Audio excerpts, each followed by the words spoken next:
మన ప్రభుత్వం అధికారంలో ఉన్నప్పుడు లోకేష్ బాబు గారు పంచాయతీరాజ్ మినిస్టర్ గా ఉన్నప్పుడు అధ్యక్ష మనము దాదాపు 25,000 కిలోమీటర్లు రోడ్లు వేయించడం జరిగింది అధ్యక్ష.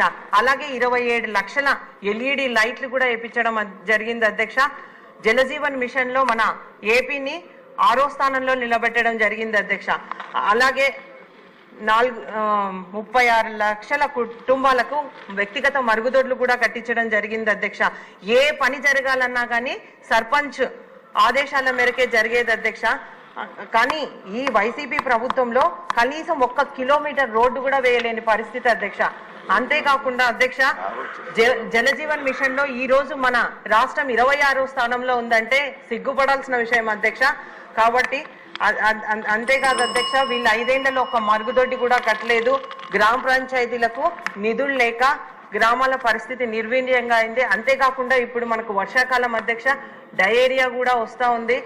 ఎక్కడ వాటర్ స్టాగ్నేట్ అయితే అక్కడ బ్లీచింగ్ పౌడర్ చల్లడానికి కూడా లేదు అధ్యక్ష. కాబట్టి మీ ద్వారా ఒకటే తెలియజేస్తా ఉన్నాం అధ్యక్ష, గ్రామ పంచాయతీలకు నిధులు విడుదల చేయాలని మీ ద్వారా మంత్రి గారిని కోరుతా ఉన్నాను అధ్యక్ష.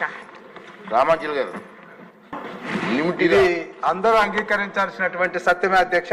ఎందుకంటే 2019-24 మధ్య వైసీపీ ప్రభుత్వం యొక్క నిర్లక్ష్య ధోరణి వల్ల పంచాయతీ వ్యవస్థలో చీకటి కోణాన్ని చూశాం.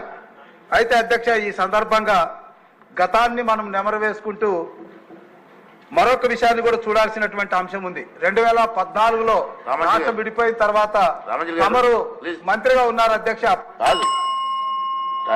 సబ్జెక్ట్ ఇంకా బిజినెస్ చాలా ఉంది, సింపుల్ గా మాట్లాడండి సార్. 2014-19 మధ్య తమరు కూడా పంచాయతీరాజ్ మంత్రిగా ఉన్నారు, నేను కమిషనర్ గా పనిచేశాం. 22 డిపార్ట్మెంట్లతో కన్వర్జెన్స్ చేసి మురిగిపోతున్నటువంటి నిధులు కూడా ఆనాటి ముఖ్యమంత్రి చంద్రబాబు నాయుడు గారు తెప్పించి పంచాయతీలకు ఒక స్వర్ణయుగాన్ని చూపించడం జరిగింది. అదే వ్యవస్థను తిరిగి మరి ఇప్పుడు మా డిప్యూటీ ముఖ్యమంత్రి గారు చొరవతో అదే వ్యవస్థను తీసుకురావాల్సినటువంటి ఆవశ్యకతను నేను మీ ద్వారా మంత్రి గారికి విన్నవించుకుంటున్నాను అధ్యక్ష. మరొక విషయం ఏంటంటే నిధులు ఎలాగో మురిగిపోయినటువంటి సందర్భం చూశాం. అయితే తెలుగుదేశం ప్రభుత్వంలో ఈ తోపుడు అంటే చెత్తలాగేటటువంటి కార్మికులకి ఇచ్చినటువంటి 7,500 పవర్ ఆటోల్ని మరి కనీసం వాళ్ళకి ఇవ్వకోకుండా ఎక్కడో గోడౌన్లో దాచినటువంటి వైనం మీద కూడా విచారణ జరిపించాల్సినటువంటి అవసరం ఉంది. తర్వాత అధ్యక్ష మరి అక్కడ పంచాయతీలో పనిచేస్తున్నటువంటి ఒక 2,500 మంది నిర్భాగ్యులైనటువంటి కంప్యూటర్ ఆపరేటర్లకు వాళ్ళకి ఏమాత్రం కూడా అవకాశం ఇవ్వకుండా సచివాలయంలో మరొక కోణంలో వాళ్ళు ఉద్యోగులు తెచ్చారు. ఎందుకు తెచ్చారో తెలుసా అధ్యక్ష, 2019లో మనం దిగిపోయేటప్పుడు ఫిబ్రవరి నెలలో వాళ్ళకి 15,000 జీతం ఇచ్చినటువంటి పాపానికి తెలుగుదేశం 15,000 జీతం చేసింది కాబట్టి మీరు మా వాళ్ళు కాదని చెప్పి కొత్త వ్యవస్థను తీసుకొచ్చారు సచివాలయంలో. మరి వీళ్ళకి ఈరోజు ఫైనాన్స్ నిధుల నుంచి జీతాలు చెల్లించాల్సిన సమయంలో వాళ్ళేమో నిధులు పక్కదారి పట్టించారు. వాళ్ళకి జీతాలు లేక ఆకలితో అలమటిస్తున్నారు. ఒకవైపు సర్పంచులు బజార్లో భిక్షమెత్తారు, మరొక వైపు సిబ్బంది జీతాలు లేక అవస్థలు పడ్డారు. ఇది వైసీపీ ప్రభుత్వంలో పంచాయతీ వ్యవస్థకు పట్టినటువంటి గ్రహణం అధ్యక్ష.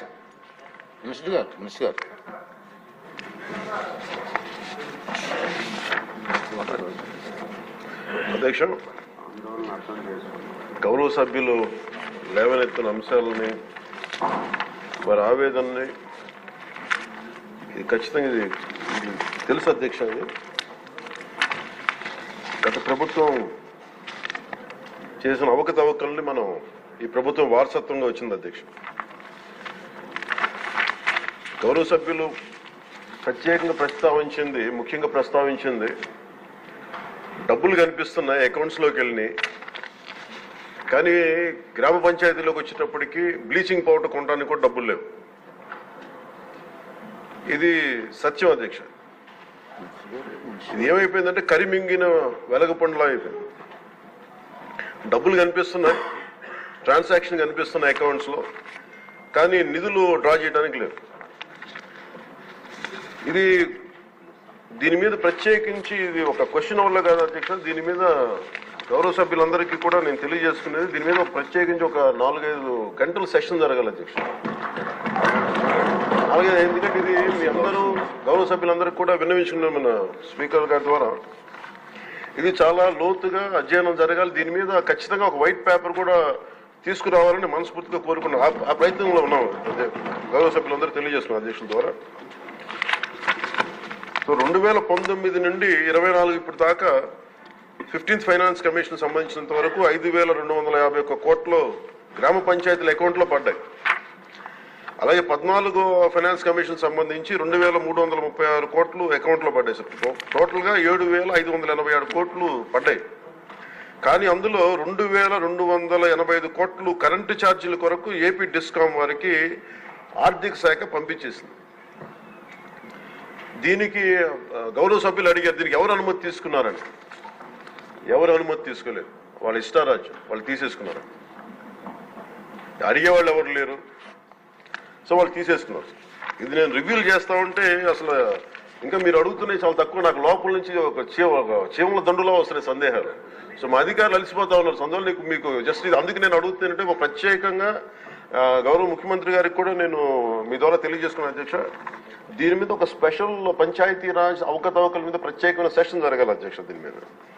అలాగే ఇంకా 696 కోట్ల రూపాయలని విడుదల చేయాలి అధ్యక్ష. ఇంకా అది కూడా ఇంకా ఫైనాన్స్ డిపార్ట్మెంట్ దగ్గర ఉంది అధ్యక్ష.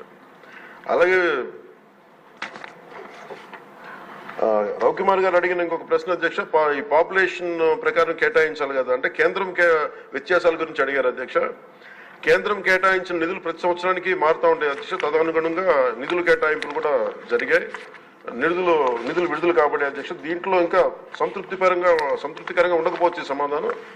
Will take it into consideration sir. Will give a detail answer in fourth coming session sir.